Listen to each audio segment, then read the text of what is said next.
Ayan, hello everyone. Before I formally start the webinar natin this morning, no, let me just double check with our participants. If you clearly see my screen and also clearly hear my voice, kindly type in yes sa ating chat box para at least I can double check, no, if all clear po ako sa inyo. Okay? Ayan. Thank you. We have Miss Lynette. We also have Miss Vera. And also Miss Malyari, yes. Yan. Thank you, Sir Winford. Okay. Before we start, no, let me also I think double check with our if it is okay. Yeah. And so let's start our session, no? So again, hello everyone. I am happy and also excited to have you all here, brought to you by First Metro Securities. We are actually now in the third quarter, or the second half of the year, no? Okay, it's perfect to also review and reflect on our finances. So this is actually our chance to reset, no? And improve our financial health and keep working towards our goal. Okay? Now, the first half of the year, no, medyo paunti-unti natin sinimulan yung ating mga goals and setting intentions at the same time enjoying new beginnings and of course, working hard to make them happen. Okay? But now, it's time to shift gears and take things to the next level. So, focus muna tayo in securing our financial future, whether, for example, you are planning to save for a dream vacation, yung tipong may gusto tayong puntahan, no? Like a local trip or around the Philippines, yung medyo malapit sa atin, or maybe abroad, like for example, some countries in Europe or mga neighboring countries here in Asia. Or baka naman you're thinking about investing in a new business or simply want to get your finances in order, no, or in line. So this webinar is really for you. So imagine, for example, you are very hardworking OFW na medyo ilang years na din tayo nagsisave diligently. Ngayon, it's time to make those savings work for you, no? Or maybe sa ating mga young professionals right now who's ready to start investing pero hindi pa sure kung paano mag-start, no? Don't worry, this webinar will hopefully get those answers for you. So we're here with the practical tips and also expert advice tailored just for you. So let's make the most of the few months of the remaining months of 2025. So time to take charge of our finances naman, okay? Now, let's begin this session, no? For this one, would like to also formally introduce myself, no, I am Isnara Darmpaton, but you can call me Tara for short. I'm the Mindanao Business Development and Market Education Associate from First Metro Securities, the stock brokerage house of the Metrobank Group. Now, to those who are actually new sa ating sessions, no? Our company, First Metro Securities, is dedicated to financial literacy and creating awareness of investment opportunities that empower individuals like us and institutions to attain financial goals. At the same time, we envision it as the largest and most trusted Philippine investment solutions partner for today's Saturday morning, no? It's my honor and also pleasure to serve you today as your host and also as your speaker. Now, to give you some of the background that we've been doing for financial literacy, we've been conducting them on-site and also face-to-face. But at the same time, to make most of our session more accessible, we shifted to a webinar format. So kapag may nakikita kayong mga sessions namin na on-site and also webinar, we try to reach to other people na may interest to improve their financial literacy. So for example, yung OFWs natin, or even kapag medyo malayo tayo sa mga main offices here in Davao, Cebu, and also in Makati. At the same time, we are regularly invited by the public sector, academic institutions, yung mga colleges and universities natin, and especially yung private companies. So it's amazing how our technology, no, at the same time yung social media channels, platforms natin add us value na rin whether we are on different locations. Okay? Now, Before the main topic, no, I'd like to maybe give a brief background lang on the scams, no? So maybe a guide as well. So one of the most common scams we see these days is yung ating text scam, okay? Now, random text and also messages asking for personal information. For example, yung ating bank account details or even naghihingi ng mga additional fees in exchange for an item or service. So, sigurado akong medyo siguro marami sa atin ang nakatanggap ng mga ganitong message. Even I know, I do receive this kind of text even, I think, siguro may time na maybe daily or siguro after every few hours, no? So a perfect example is one of the issue na baka hindi pa tayo familiar is yung tinatawag natin na text hijacking, no? So in other words, pag nanakaw siya ng mobile identity gamit yung SMS, okay? So ito yung nangyayari when someone gains access sa ating mobile number, minsan hindi mo pa alam, ginagamit na pala yung ating, yung ganitong mga modus to even bypass yung ating OTPs or tinatawag natin na one-time passwords, okay? Or even control access to your banking apps, social media accounts natin and other important accounts. So medyo grabe and also medyo nakakatakot ng konti. Para kang nanakawan pero digitally siya. Okay? So bakit kaya siya relevant sa mga Pinoys, no? So alam natin dito sa Pinas, sobrang dami ang gumagamit ng mobile devices, SMS for example, transactions from bank transfers to verification. So if you are a victim of this kind of modus, maybe I can share a few tips. No, you can actually maybe add more security. Number one, maybe activate multi-factor na authentication sa ating mga bank accounts or even email accounts. Second is, if may napansin tayo na suspicious activity, you can actually report it sa mga telcos ninyo. And be careful sa mga suspicious texts and calls asking for your personal details, okay? At the same time, some of the examples, maybe I can share another fraud kung saan merong fake job offers. So, from scammers posing as recruiters, actually medyo napapansin ko siya sa mga Facebook communities, yung mga group communities ngayon kasi ang dami talagang communities for different kinds of people. For example, mothers, young professionals, even OFWs, no? For example, for this one, it often starts with attractive job ad, yung mga offerings nila. Ito recently nakita ko to, no. The ad claimed that there was a job opening from National Grid Corporation of the Philippines or NGCP. And my job poster pa with a company logo asking job seekers to send their resumes to a certain Gmail account. But here's the catch, no, if hindi natin alam yung legit talaga na way of job ad from this company, the real process requires applications to send their resumes to the NGCP's official email. Example, talentsourcing@ngcp.ph. So fortunately, napansin siya ng NGCP and naglabas sila ng fraud alert para magbigay ng babala that this is a fake job opening. Okay? So financial literacy isn't about just knowing yung mga concepts, terms. It's about protecting yourself in a world filled with risk, no? So this is just a data of how alarming yung ating rise in online fraud incidents here in the Philippines from 2009 to 2023. If napapansin nyo, 2019, 2020, less than 1,000 incidents pa.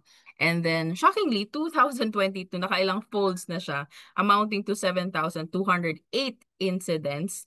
And in 2023, I think that's double, no? 14,030 incidents. So this data from Statista highlights a growing trend that we need to be aware of. Example of this online fraud, baka masaklap naranasan na yun niya to or some of your family members or friends. For example, phishing scams, identity theft, and investment scams, no? Kung saan these are fraudulent schemes promising high returns with little to no risk at all and not regulated pa sila. So financial literacy alone isn't enough, no? Kaya't maging aware tayong lahat sa mga ganitong mga modus out there. So the more informed we are, the safer we can be. So let's protect ourselves and spread awareness, especially sa mga kakilala natin na family members and also friends. We also need the environment that fosters financial inclusion regardless of imagine natin, no, for example, yung mundo natin where everyone, regardless of income, job, or background, has access to affordable financial products and services. That would really help and empower Filipinos to save, invest, and build financial security. Okay? Now, for our PODs, no, ano nga ba yung pag-uusapan? Medyo marami siya, but this will be, I'll try to keep it short, no, and also insightful, especially when we talk about managing our finances and take you back to basics with the strategies for crisis-proofing your finances, okay? Number one is how to budget, kung saan we will understand why budgeting is the foundation of financial health and where we can improve.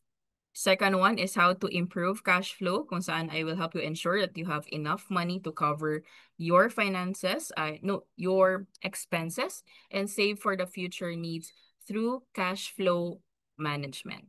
And third is how to plan and achieve our life goals. Lastly, are we financially healthy to invest? Malalaman natin if kaya na ba natin to invest or maybe we can focus on other stuff muna. Okay? Now, anyways, guys, before I start, no, if you have questions, please put it sa ating chat box or Q&A panel so that we can discuss it later during the live Q&A. Okay? Now, to start off, no, let's talk about how we spend and manage money if we don't have the discipline with our finances. Okay? Let me share with you a life cycle na kung saan marami siguro sa atin, no, nakakaranas that even I experienced this before. So, like some of us who want to work very hard not to earn income, but easily get into a lifestyle of instant gratification. Kung saan sometimes bumibili siya ng gamit na hindi niya naman talaga kailangan and gumagastos din siya kahit hindi naman niya pa-afford. So, paminsan, nakalimutan din niya yung kanyang friend, no, si Judith. So, yung due date natin sa kuryente, we also have tubig, utilities. For example, may mga mode of transportation na meron tayo, sasakyan, bahay at iba pa. So these are your responsibilities kung saan kailangan ding bayaran. Okay? So kapag napasobra tayo sa ating gastos, is living beyond what he can afford, no? Kaya wala siyang naiipon most of the time. So pag na-short siya, nagkakaroon tayo or even nagkakaroon tayo ng emergency, wala tayong choice kundi mag-borrow ng money or mangutang. Para mabayaran din sa interest, kailangan din natin mas kumayod pa sa trabaho or maghanap ng additional source of income to pay those additional interest. Okay? Now, let me ask our participants here, no? This kind of life cycle, do you think this is a sustainable cycle to achieve your financial goal? Can you type in yes or no sa ating chat box? Again, our question, do you think that this is a sustainable cycle to achieve your financial goal? Is it a yes or no? Ayan. Okay, we received some questions. Ayan, so majority of you said no. Okay? Baka may mga nalito lang konti but bumabawi naman sa answers. Okay? Ayan, maraming salamat. We have Winston. We also have Miss Laureline and also Sir James. Ayan, marami pang humahabol. So, tama po kayo. It's a known siya na question. Okay? Now, how about the Filipinos in general, no? So according to the Bangko Sentral ng Pilipinas 2025 quarter 2 consensus expectation survey, what do Filipinos expect in the next 12 months, no? So the first two answers na sinabi nila is the hope for higher income and availability of more jobs and permanent employment. So many Filipinos are hopeful for better financial prospects, whether yung sinasabi natin na level of salary increase and bonuses na natatanggap nila as an employee, or even consider freelance work to supplement additional income. Okay? They're also looking for stable permanent positions with better benefits or enhance their skills with For example, may nakikita silang online courses or um, skill na mga courses that they need to do to increase employability. Okay? And lastly is the stable prices of goods and services. Meaning, mas gusto nila mas madali mag-budget, no? Si yung provider natin, for example, our parents, nanay or tatay, or ang ating asawa, kung saan hindi na kailangan mag-adjust every week sa gastusin. Okay? Now, from the same survey, no, how do Filipinos save? We have 26.4% of Filipinos save at least 10% of their monthly income. Okay, so why only 10%? The Filipinos are doing this because it is the most practical, no, and manageable goal. So saving the 10% is realistic for them and does not require drastic lifestyle changes. Okay, so for example, you're earning 25,000 pesos a month and you save 10% of it, around 25 pesos or 2,500 pesos a month or 30,000 annually is a actually a good start. But always remember, saving money is crucial for financial stability and future planning. Meaning, your savings can also be used as a safety net if wala tayong emergency fund for unexpected expenses like accidents, sickness, and other costs na hindi natin inaasahan. Okay? Now, despite the saving habits, Filipinos are still looking for side hustle or even passive income kung saan pwede nila i-juggle yung kanilang day job nila without putting in extra hours. For example, yung day job nila is 9 a.m. to 5 p.m. So after that is may additional work pa sila. So even if may negosyo pa tayo. Okay? Tingnan natin yung data na ito. So actually here in the Philippines, millennials and Gen Zs, actually malaki yung portion nila in terms of the population. No? So according to this 2023 Millennial and Gen Z survey, a staggering 71% of the Filipino millennials and 65% of the Filipino Gen Zs are exploring additional side jobs. Okay? So take note, mas mataas ito compared to results last quarter of that year, no? So this trend speaks volume about paano natin in-handle yung ating work, managing finances, and also the desire for financial independence among the younger generation. Okay? Now, ano nga ba yung main reasons for this one, no? Bakit siya ganun kalaki? Ano yung mga answers nila? From the same survey, una, nagdadagdag sila ng side jobs upang mag-develop ng skills and relationship factors sa iba't ibang work or type of work environment. So, pangalawa, to cover their expenses kung saan medyo mas malaki na talaga yung expenses natin kaysa sa ating income. Kaya't kailangan natin magdagdag ng another source of income. Okay? Pangatlo is having a secondary source of income, meaning hindi na nagiging sapat ang may isang source of income lamang. Okay? Now, let me ask our participants, no, sino dito yung may mga side hustles or hindi lang isa yung kanilang source of income? Okay? Can you type in me sa ating chat box? Kung sino dito yung may mga side hustles apart from their main jobs or they're juggling 2 to 3 jobs ba in a day or may mga part-time work kayo, kaya type in yes sa ating chat box. Ayun. We have received 2 from the participants. Okay. So actually, it's not a bad naman din to have a side hustle. Even I do have a side hustle, no. So I understand because each of us is very unique, no. We have different situation. We also have different goals. In a way, kung saan may mga ibang parts of our finances na kailangan natin i-push pa more or i-level up pa siya. Okay? But why the sudden urge in the interest aside sa mga rason na ito? So, actually, the answer lies in people having poor money management skills, in getting also additional income to cover expenses, additional goals na di na kaya habulin ng kanilang income. Okay? Now, to up our game in managing finances, no, we need to follow these steps to crisis proofing. Okay? Una, hanapan muna natin ng paraan how to better manage our hard-earned money. Meaning we need to check, no, kung paano gumagalaw yung ating pera. Pwede din natin pagplanuhan kung anong gagawin sa ating pera through budgeting. Okay? Now, I'm going to share with you 5 easy steps to better money management for better appreciation.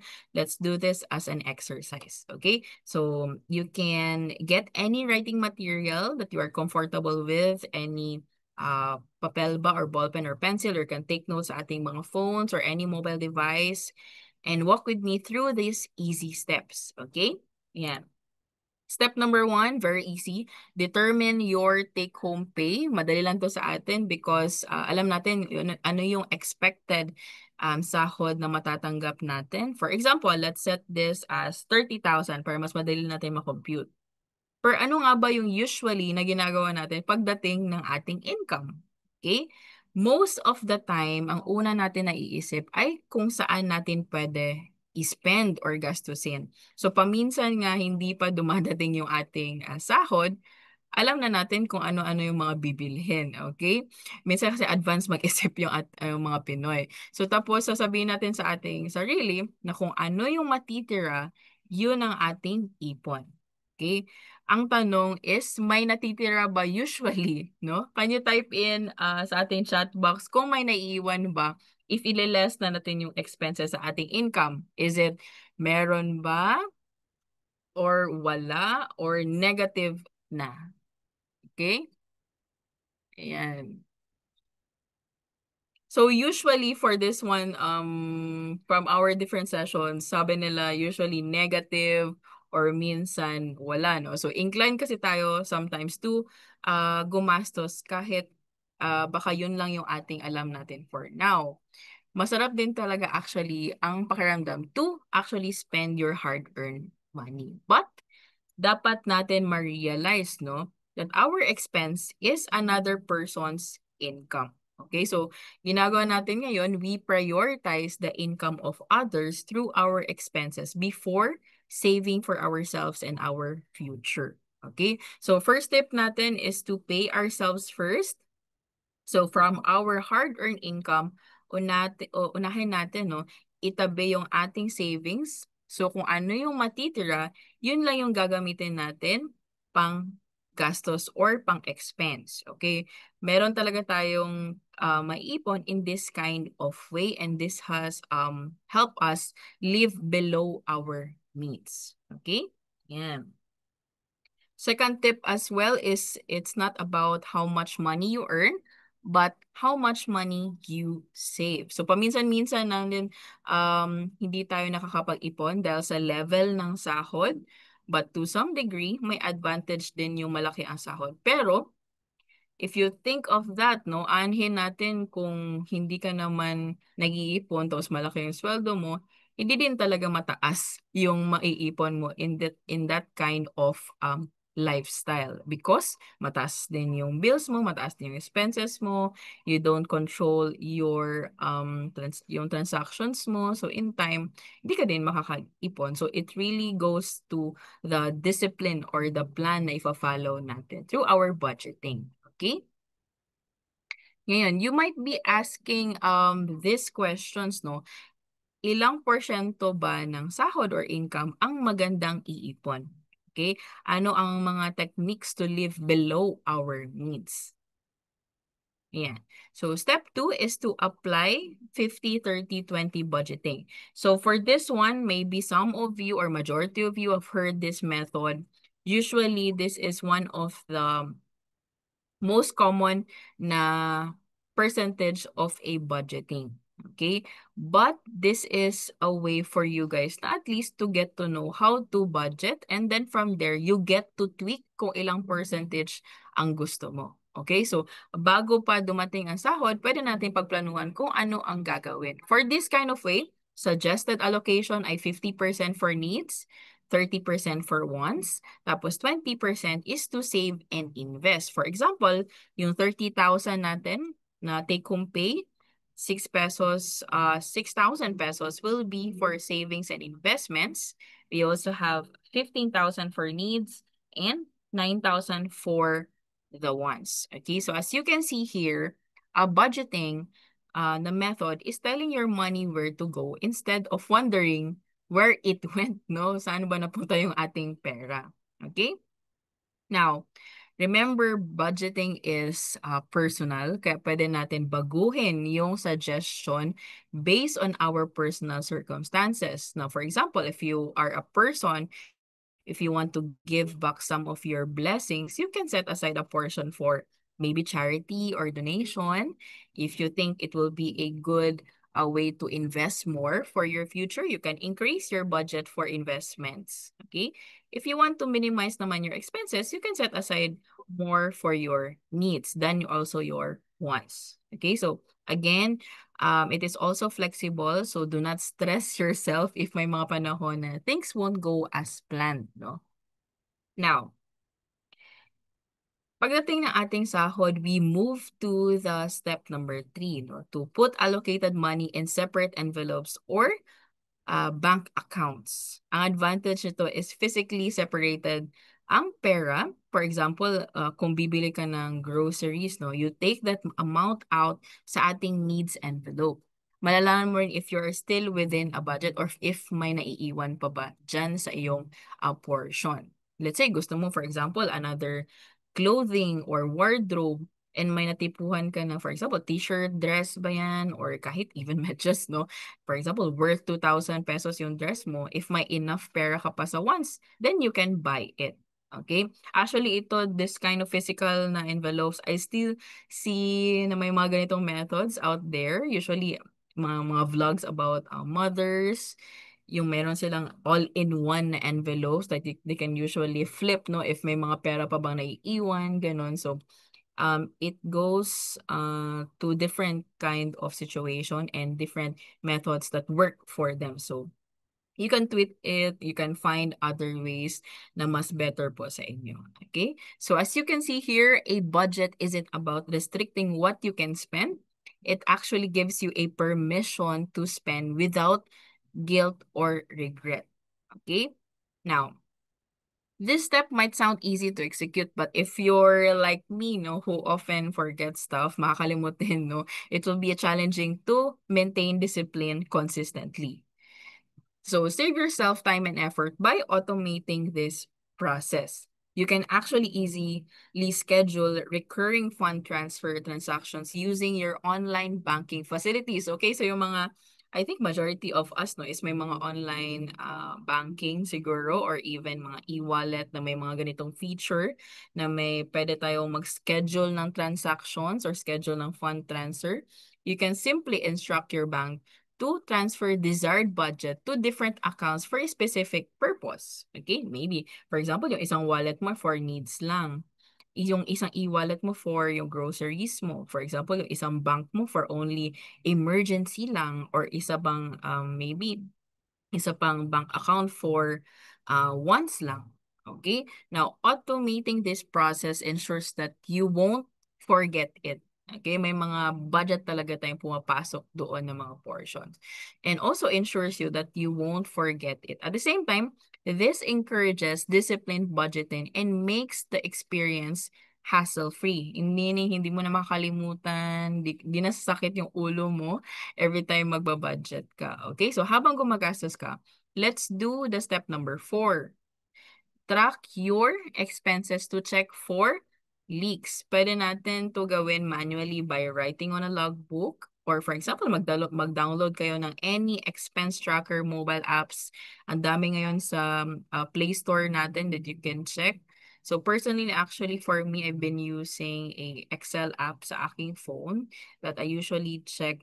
I should check ano yung mga expenses for the month or for the week, or for example, may specific trip na pupuntahan ka and then you want to check ano yung mga nabili mo or food expense that you can use, no, to check ano nga ba yung mga expense na hindi ko pinag-isipan or baka nagsisi ako that maybe I can avoid in the future, ganon. So by doing this, you will be aware of current financial status, no? Kung asa na ba tayo sa ating budgeting.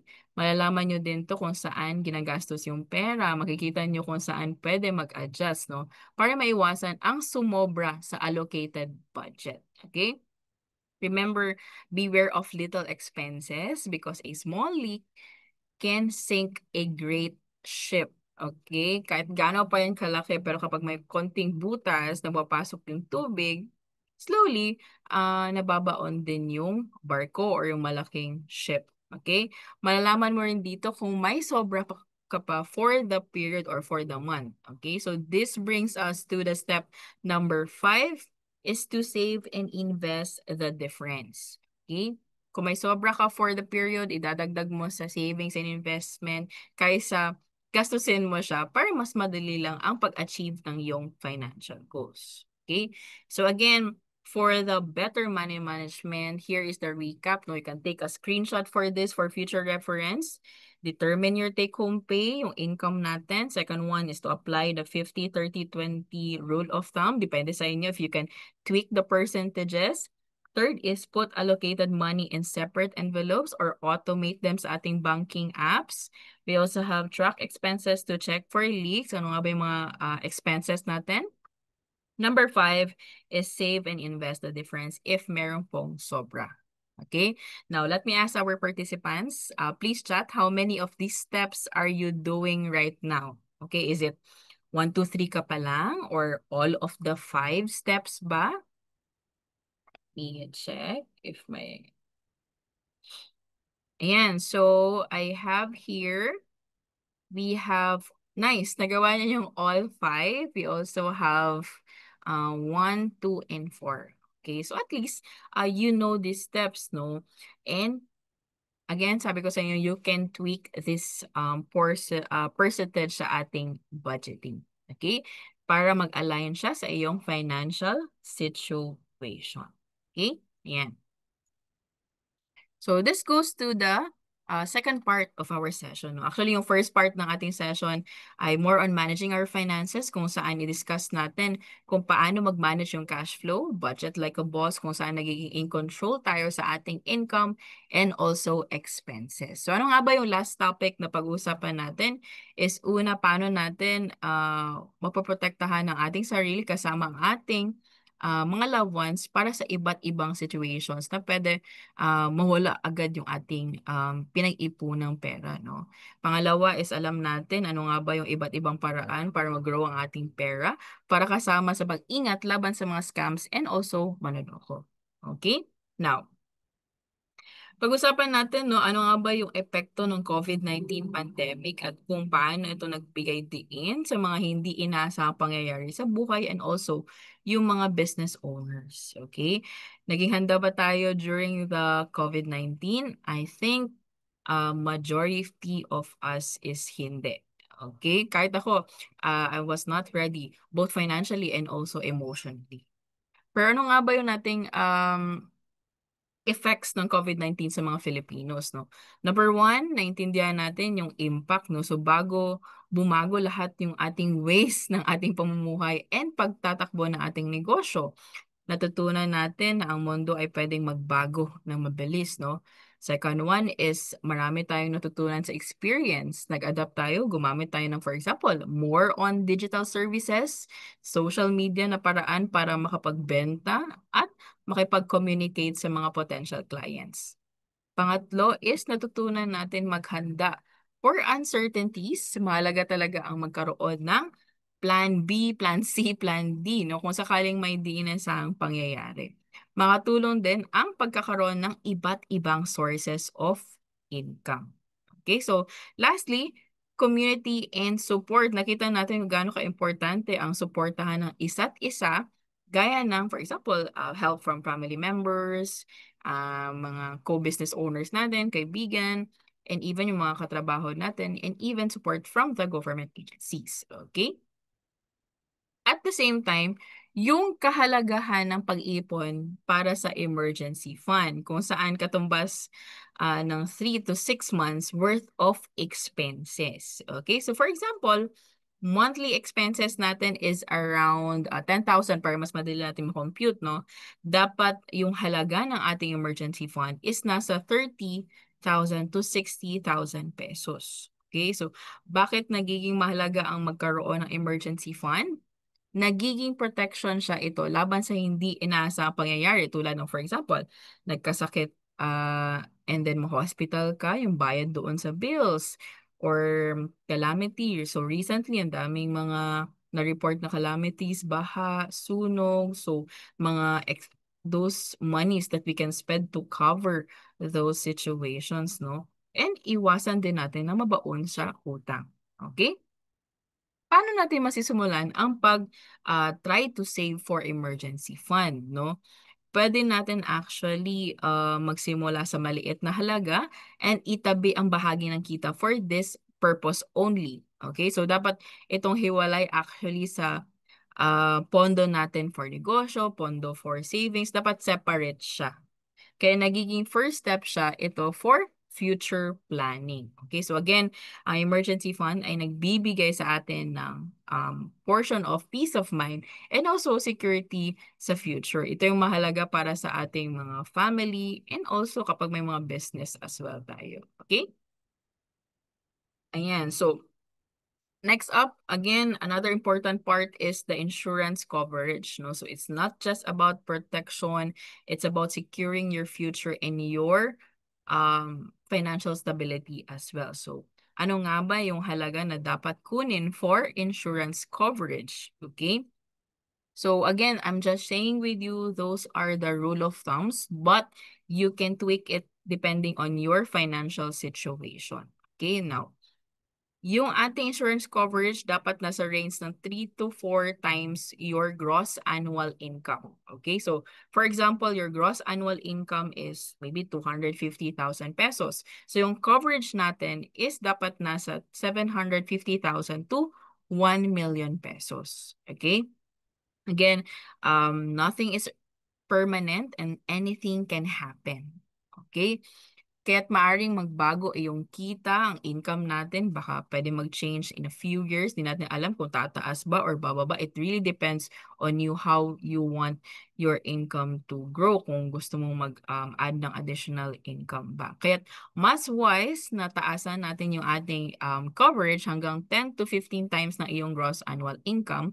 Mukha naman siyang malaki pero you have to trust the process, no? Because ito ay isang investment na sulit and also magiging safety net mo if may financial problems ka. Okay? So another tip is, for example, for insurance, no, if magbabayad tayo ng annually instead of monthly. Since usually some of the plans is may mga discounts and also lesser cost. Parang habang ito ay binabayaran, magsimula ka mag-ipon monthly, no, para sa iyong annual na payment. Or pwede din ilagay din sa, for example, other investment options na very low risk, or maybe you can use it as a parking facility, for example, money market funds, no, kung saan those funds are liquid, meaning madali mo siyang ma-access if you want to get your money for emergency, and also mas higher interest siya compared to regular savings account. Okay? Ayan. So, another option for you guys, you can check out other parking facility as well instead of savings lang. Okay? Ayan. So, what are you currently saving up for? So, ngayon, itatanong ko sa inyo, ano nga ba yung kasalukuyang iniipon natin? Okay, maybe some of you might say, baka gusto ko ng bahay at lupa, or baka lupa pa muna kasi medyo bata pa ako. I don't have plans for a separate house. Or for example, a car ba, a dream vacation, or siguro you want to extend your education, gusto nyo pa other courses, gano'n.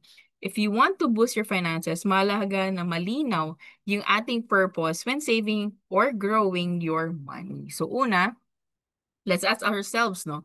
Pag-usapan din natin ang personal na pangarap. Okay? So kapag malinaw yung ating purpose on why we want to save that kind of money, mas madaling magplano at makapag-set ng hakbang para mas maabot mo yung goals mo. Okay? Now, let me just give you a sample. Ayan, may nakikita na akong nasa Q&A. So, please keep those questions po sa Q&A para we can answer po later. Yan. Let me just show you some of the goals, no. For example, a house, no. A bigger goal like owning a property such as house and lot, yung sinabi ko kanina. There are many loan calculators available from different banks that you can check out as reference muna before going to the actual bank talaga or financial institution. For example, if you want to loan, siguro sabihin natin 1M para mas easier natin ma-compute, to purchase a lot and build a house. So, house and lot na siya. And plan to pay it over 5 years. So, if you calculate it for this one, you may roughly pay around 19,000 pesos in monthly amortization. Okay? Now, you might be thinking, can I afford this or how can I know no if kaya ba siya ng aking financial situation or is there a rule of thumb? So actually for mortgage affordability, there is a rule of thumb when purchasing a property through mortgage or a home loan. Okay? Now, for the general rule, you can afford a mortgage that is 2 to 2.5 times your gross annual income. For example, let's say if you earn maybe 600,000 per year or 50,000 a month, you can afford a mortgage between 1.2 million to 1.5 billion. Okay? So ever wonder how much your salary should go to your mortgage? So let's say alam na natin to na um 2 to 5 times your gross annual income. Pero how much nga ba yun dapat mapunta sa monthly na salary mo for monthly amortization or for annually, dapat ito lang dapat ang nababawas sa iyong annual gross income. Okay? Meron tayong tinatawag na front-end ratio and back-end ratio. So, wag lang tayong maguluhan. Let's slowly take in those information. So, this is just a way for you at least to check no if kaya mo ba siyang ma-afford. Okay? Now, number one, front-end ratio, meaning this is the percentage of your annual gross income that goes towards your paying mortgage. It should not exceed 28%. Okay, so annual muna pag-usapan natin, no? 28%, dapat hindi siya lalampas ng 28%. Okay, so for example, yung na-establish natin kanina, 600,000 per year yung ating monthly gross income. So, dapat yung ating maximum annual mortgage payment should be at least, should be 168,000, which is 28% of the 600,000. Okay? So, translating to 14,000 per month. So, yun lang yung parang portion na dapat ibahagi natin sa monthly payment sa house and lot. 14,000 for the 600,000 gross annual income. Okay? So, hindi dapat lalampas sa 28%. Now, let's talk about the bigger picture, no? So, hindi naman talaga, sometimes may situations tayo na aside from the house and lot na binabayaran natin is meron din tayong credit cards, meron pa tayong other outstanding na mga loans. So, all your debts combined, ilang percentage ba ang dapat mong ilaan? Okay, so tinatawag natin dito is the back-end ratio. So, this is the percentage of your annual gross income that goes toward paying all your debts, including the house and lot, the credit card payments, and other outstanding loans na hindi pa natin nababayaran. It should not exceed 43%. Okay? So again, for instance, if you earn 600,000 per year, your total annual debt payments should not exceed 258,000 or 21,500 pesos per month. Okay? Now, the reason for this rule of thumbs no, is to ensure you have enough money of your income left to cover your daily necessities, expenses, insurance, savings, and also other investments. Okay, so kasi hindi lang yung utang yung dapat bayaran natin. We also set aside for yung mga gastusin in order to survive. So, syempre, yung pagkain natin, yung utilities, and also yung insurance na binabayaran natin, savings, and also investments. So again, we must not use all our income to pay off debts. Okay? Now, To give you a summary, you can take a screenshot for this for a reference lang. By following these guidelines, you can make a better financial decision when it comes to mortgages or house and lot or mga properties, ensuring that they stay within their budget and avoid financial stress. Okay? Ayan. So, for example, no, may nakita tayo na property na worth 360,000 pesos. Actually, medyo mura na siya. I think right now, ang mamahal na din ng mga properties, no? But let's just use this one for easy reference lang on how to compute, no? So, naisipan natin pag-ipunan within 36 months or sabihin natin 3 years, no? So, after 3 years or the year 2027, nag-start ka 2024, ang halaga ng dream house ay lumoba na to 410,000 pesos. Kulang pa yung naipon mo na pera na 360. So bakit kaya siya nag-increase, no? Yung halaga ng iyong dream house. Sagot po dito ay, I think maybe some of you might get this answer, inflation po. So for example, ayan. Let's say the high prices of the goods no right now. So we also see those goods keep getting more expensive quickly and also hindi uh, kumikip up yung ating level of income. Okay, so like for example, like fuel in 1980s with 500 pesos, maybe you could afford 33 liters. Fast forward to 2000, it reduced to 10 liters. And siguro in yung last 2023, you can only afford 6 liters for the same 500 pesos. Maybe right now, ngayon, how much na yung ma-afford ng 500 pesos mo? So same thing happened with the rice, no? Actually, here in the Philippines, we like rice. So kailangan kapag may mga meals tayo, may mga rice talaga yan. So we same situations, no? 1980s with 500 pesos, you could afford one sack.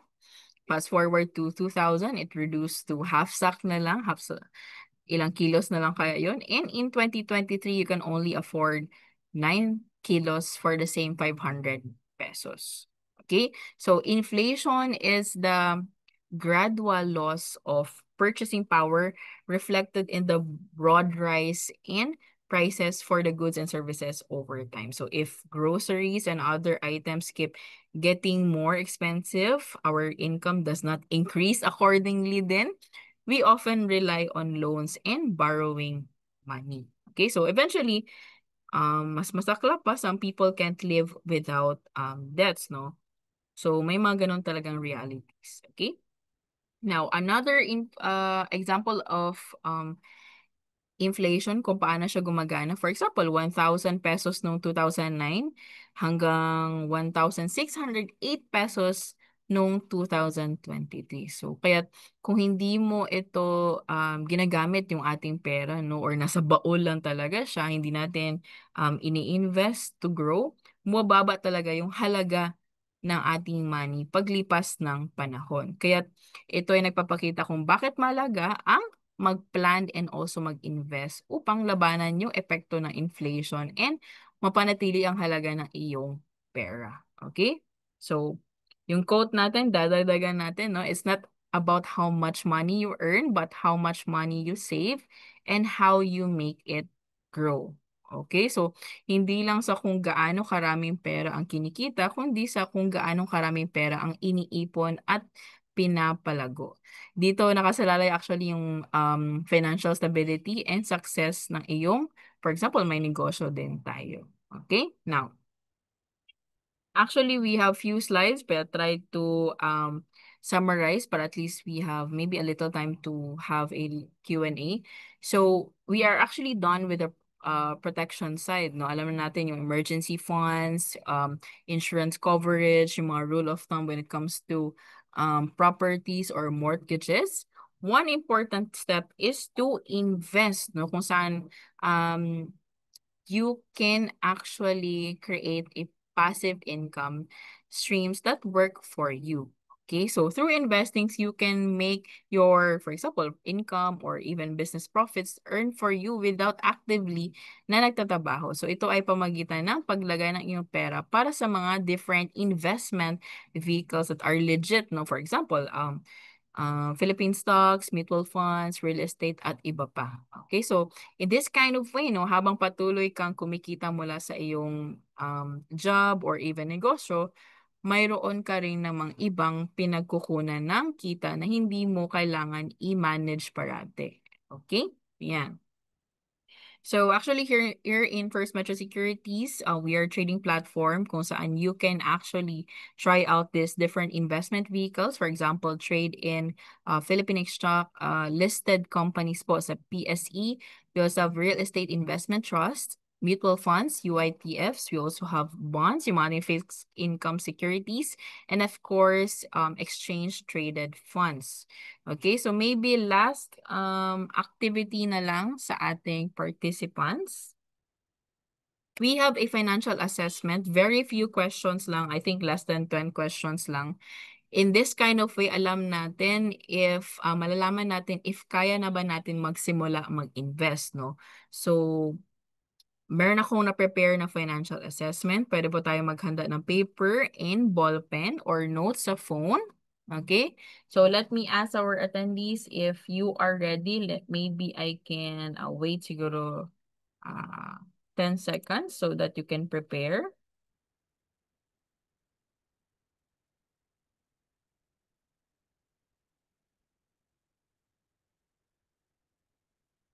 Okay. So let's start off. First question, are you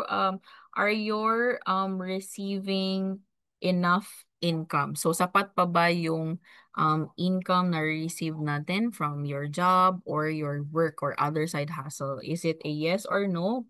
Kindly take note na lang po of your answers para later we give meaning to your results po. Okay, so are you receiving enough income? Is it yes or a no? Second question, do you have a budget for your salary? Meaning nagbabudget na ba kayo? Is it a yes or a no?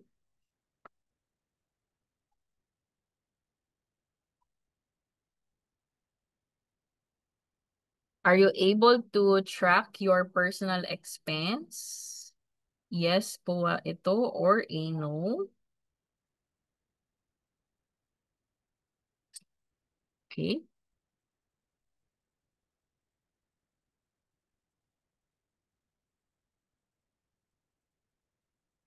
Next question, do you consciously save money before spending? Is it yes or a no?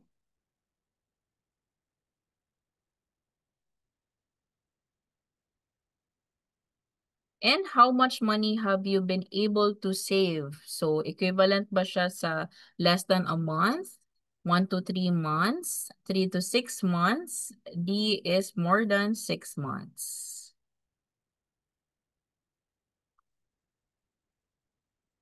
And have you started thinking about investing for the future? So, is it a yes or a no? Ayan. So, please do take note, no? Actually, yung scoring natin for this one is A is 1 point. We also have B 2 points. We have C 3 points. D is 4 points. Yes, every yes natin is 1 point. Every no natin is 0. Again, A, B, C, D, 1, 2, 3, 4 points. Every yes is 1 point. No is wala po tayong point. Okay? Now, let me give you siguro 10 to 15 seconds so that you can calculate. Total lang po natin yung ating scores.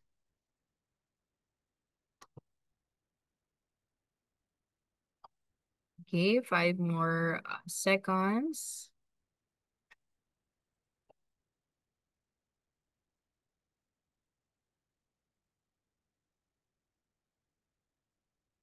Okay. Now, if meron pa tayong scores between 1 to 2 points, you can start po muna building your good financial habits. So what I mean with this, maybe you can focus on how to invest, how to budget yung mga expenses natin, and also you can check your debts muna if all are in order. If nasa scores po tayo na 3 to 4 points, keep practicing good money habits and continue building your savings in emergency fund. And if nasa 5 to 7 points na to, you may be ready to start learning more about investments. Okay, so those are just assessments, no? Para at least you get to know, ready na ba ako to start investing? Or at the same time, you can approach any of the financial um professionals natin. For example, First Metro Securities, you can try to approach us and then we'll try to sort out if your situation is okay na ba to invest. No? You can identify your goals and ano nga ba yung gusto mo mangyari sa iyong pera or how you want it to grow. Okay? Ayan. So, as a summary, no, I hope maximize natin kung ano ba yung mga finances natin, lalo if meron tayong mga negosyo and also our personal finances and even if we support as a breadwinner as well, no? Now, should you decide to invest, we would like to let you know with First Metro Securities, you only need one account for all your investing needs, meaning you can access your portfolio using your desktop, laptop, tablet, and even your mobile device. Right now, actually, in the comfort of your home, you can actually open a First MetroSec account via the website. That's www.firstmetrosec.com.ph or yung ating First Metrosec mobile application. Search lang natin First Metrosec Go sa ating Apple Store or even sa ating Android device na Play Store. And also for the faster processing of your account opening applications, please do use the seminar code Financial para at least alam namin that you came from our webinar for this morning. Also for lastly na ng promotions namin for the customized gamified award-winning market education programs exclusively designed for your company. For example, like this one, we could actually conduct these sessions. These are all free naman po. Just send us a email via the formal invitations na lang po through our market education at firstmetrosec.com.ph or you can take a screenshot of this one, scan lang natin QR code for future reference. And also every word is a tribute to the trust and also the clients who bestowed upon us. No? And for that, we are deeply grateful. First, Metro Securities together with its employees are beyond grateful for this recognition as a broker and also to the trading platform that we have. These awards are yours, our valued clients. And also, if you want to get to know more about First Metro Securities, feel free to connect with us. Our main website again is www.firstmetrosec.com.ph. In the social media channels, search lang po natin yung handle at First Metrosec. And we are both available lang po in our official pages sa Facebook. We also have communities sa Facebook as well and also Viber.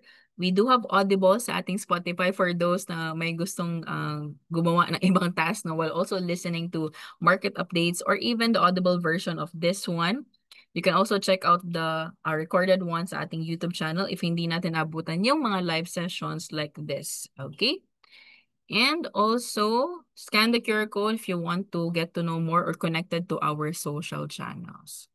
And also for our August calendar, here is a sneak peek to our online events, no? A lineup of expert-led webinars, investment tips, and market updates to help you make informed decisions, whether you're looking to grow your wealth more, learn new investment strategies, or stay updated of the market. We've got something for everyone. So check out our full August 2025 event calendar and register now. So that's bit.ly/August 2025 calendar or take a screenshot as well or for future reference na lang po natin.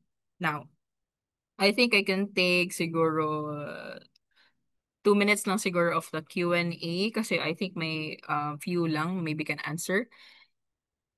We'll try to get through for the additional 2 to 3 minutes. For those na hindi ko po ma-entertain because of the time constraints, we'll try to answer them offline. Okay?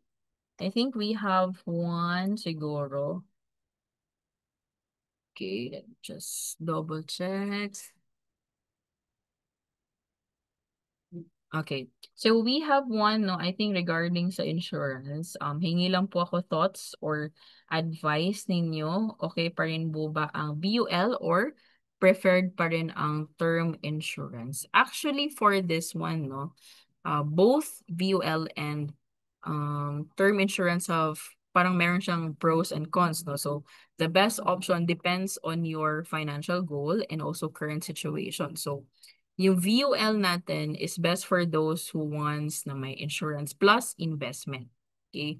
So part of your premium goes to yung life insurance mismo and the rest is invested in the um, for example, mutual funds. So long-term product siya but may have higher fees at the start. So depende na siya sa type of VUL insurance. You can actually check out different VOLs out there kung ano nga ba yung mga fees na usually binabayaran at first and the rest of the life, no?